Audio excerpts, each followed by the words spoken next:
Debate reviews are in, solid all the way around for the former ambassador and governor. Joining me now to talk about that, Tim Miller, spokesman for the Huntsman campaign.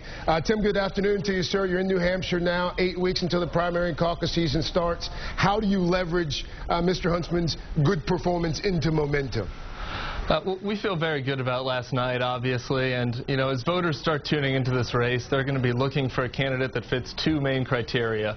One, that he's a consistent, reliable conservative that they can trust on key issues of the day, and two, a candidate that's able to beat Barack Obama next November. And last night, Jon Huntsman showed he's the one guy that fits those two criteria, and we're feeling a lot of positive momentum coming out of the debate. Let me ask you about one moment in particular during the debate last night. Your candidate talking about China, talking about trade policy, and this is what he said.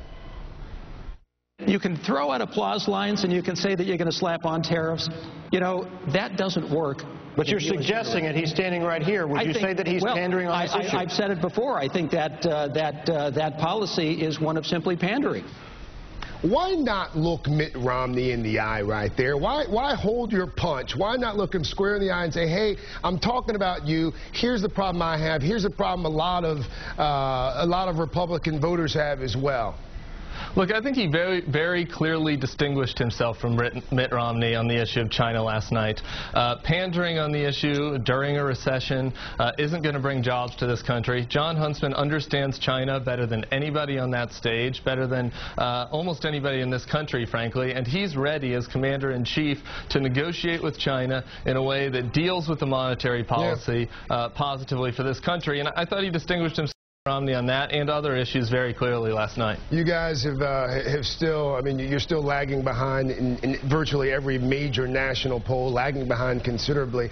You haven't risen above 5% in any major poll. At what point do you guys start to say, if not this particular caucus, if not this particular primary, we're going to get out?